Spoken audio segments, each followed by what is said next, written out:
Zombie. Yeah. What's going on, guys? Welcome back to Raider World. So in this episode on the Eldorado project, we have the Tap Performance Zombie Breath Intake.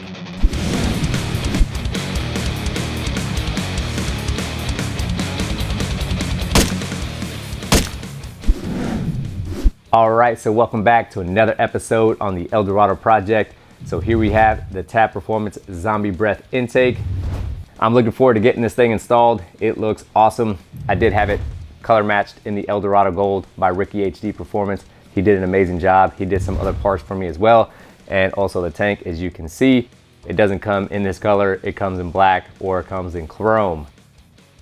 Now I do have the Horsepower Inc. external breather. I got this separate because I wanted to see if it would work with this setup. Now I haven't used the Horsepower Inc. external breather and I've never used the Zombie Breath Intake. So this will be the first time I install this. So I'm looking forward to it. I like learning new stuff and I want to see if the Horsepower Inc. external breather works with the Zombie Breath Intake. Now the Zombie Breath Intake does use some of the stock components. You have some hoses inside of your stock air cleaner that'll work with this setup. Now I don't have those hoses because I do have the Screaming Eagle heavy breather. So there's a lot of hardware in this kit that I'm not using. If you're going for the stock setup and you're not using an external breather, Tap Performance does have a video on their YouTube channel going over the hoses and exactly what comes off your stock and what you're gonna reuse. We'll find out together if this is gonna work, but either way, I haven't ran this, never installed it. I've seen videos, pictures, looks awesome, so I wanted to get it. And Tap Performance, anything they make has been amazing so far. So enough of me running my mouth, let's get it installed. So for the Screaming Eagle heavy breather, I'm gonna take off the intake tube and filter element. You have 3 screws, and I'm using a 3/16 hex bit with an extension.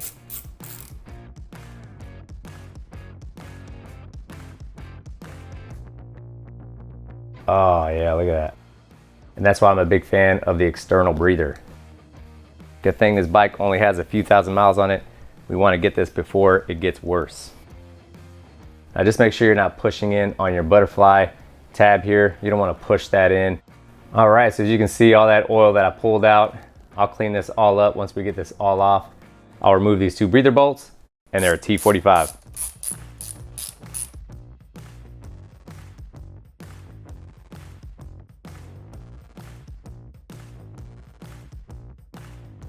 So with these breather bolts, all that burnt up oil goes in right through here.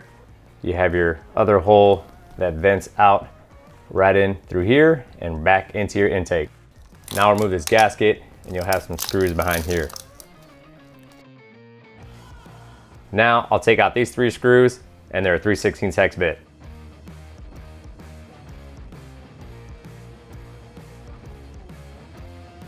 So everything is removed off the intake manifold. Now, if you're just installing the Zombie Breath Intake and you're reusing those stock components, it's just a bracket that goes right here. And then you also have some tubes. So if you have any old gasket left on here, just make sure you clean it up. You can use a gasket remover or a razor blade.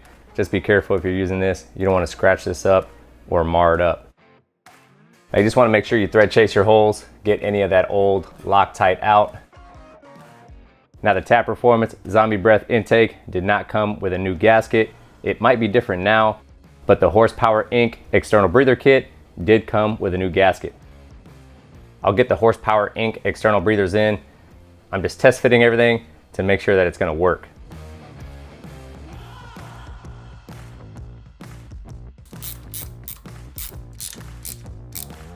So I'll go ahead and get this mounted just to make sure I have clearance. There's no which way this goes. You just have this notch right here. You want to line that up right there and just make sure that your holes line up. So the holes don't line up like this. So just flip it over and then your holes line up. Now you do have some screws on the back that hold on to these standoffs. You just want to confirm that they're tightened down. So here you have your breather. You have your intake here, that's gonna sit on the inside. You just line those holes up. Then you have your backing plate, and basically this is all gonna sandwich together just like this. You'll take the 3 longer screws that come in the kit to secure it. I'll get the screws dropped into here so it's a little easier. I'll put it on to my backing plate. I know it goes on like this, so I'll install it like that.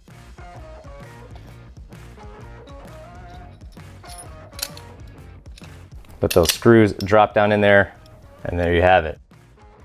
I'll go ahead and get these started.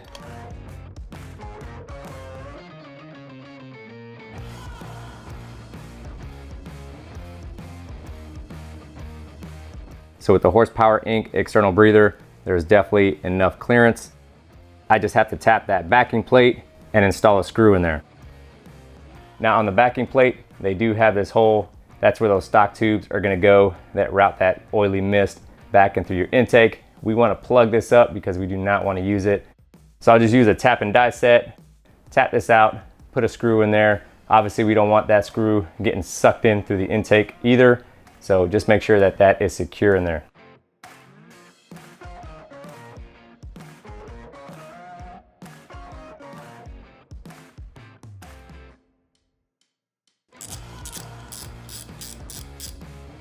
All right, so I have this tapped and cleaned out. You don't want to have any metal burrs or any kind of metal hanging off. You want to make sure this is all cleaned out. I have my bolt ready to go. I do want to use a bolt with a head on it. That way it stops right here and it doesn't have a chance of getting sucked in. I will use some red Loctite just to seal it up, but everything is good to go. I'll put this on the vise and get this screwed in.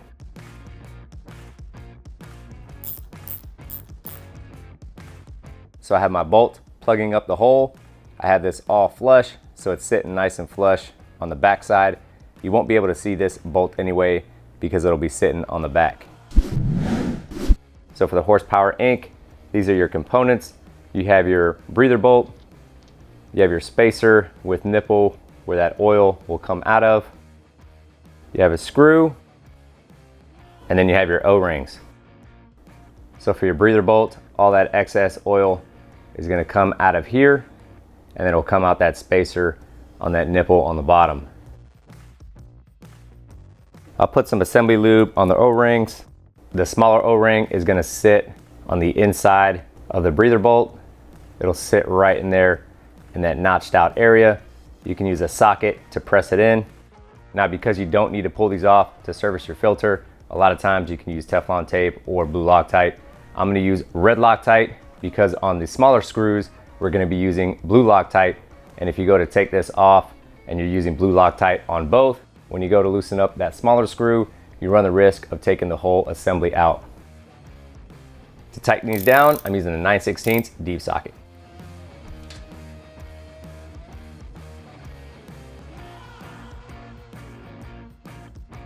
For these breather bolts, there is no torque value. Just get them down nice and snug.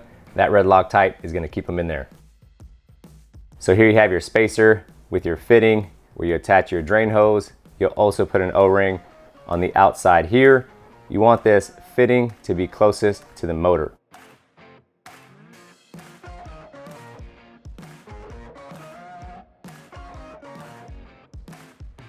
You can add some assembly lube just so it slides on a little bit better.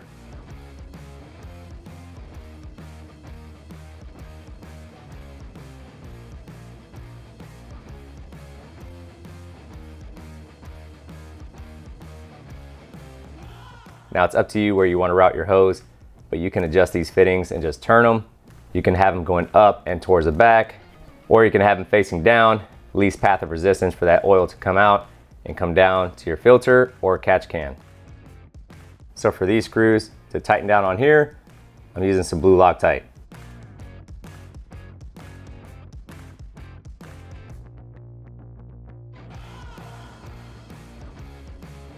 So to tighten these screws down, I'm using a 7/32 hex bit. So I'm a huge fan of the DK Customs catch can design versus a filter. Just looks a lot cleaner. I've used these before. How these work is that all your oil will drain down into here, inside of your catch can, and then you have a series of filters that allows that air to escape. So all your oil will stay in there and all the air will escape out of here. So here's the drain hose that's provided in the Horsepower Inc. kit. As you can see, the diameter of this drain hose and the catch can is a big difference.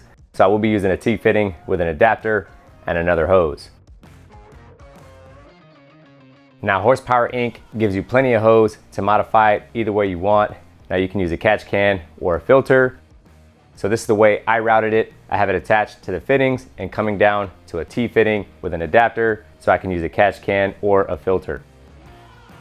Alright, so to get the Zombie Breath intake installed, you have your filter element, you have your intake runner. This is gonna go on the inside. You just line up your holes, and then you have your backing plate, which I modified, tapped it out in order to plug up that hole so we're not venting all that oily mist back into the intake. And we can use the external breathers from Horsepower Inc. Now Horsepower Inc. did provide a gasket. Hopefully in the future, Tap Performance either sends these backing plates out with the option to run externally. Also, they send you out some gaskets because I do like having gaskets in between the backing plate and also the intake runner. So we'll sandwich this all together. You'll take the longer screws, you'll run those through here and then through the backing plate, and I'll make sure I get that gasket ran through those screws. That way everything lines up.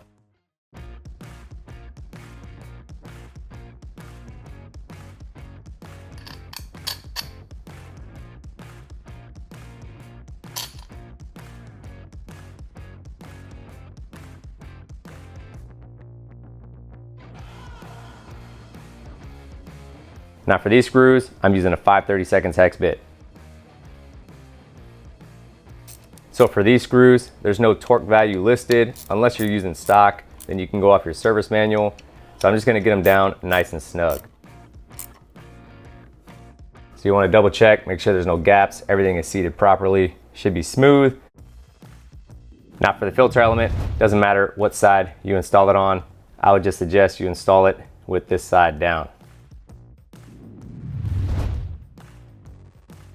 So here I have the cover, color matched in the Eldorado Gold.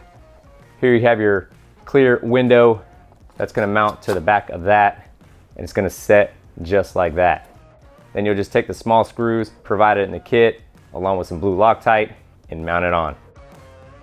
Now obviously you wanna make sure that you clean this window, get it nice and clean before you mount it on. So you want the flatter side going towards the outside. Just make sure your filter is set on there properly.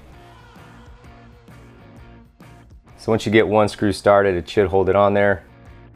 So I would tighten these down in a zigzag pattern or a cross pattern. So to tighten these screws down, I'm using a 1/8 hex bit. Now these don't need to be super tight, just get them down nice and snug.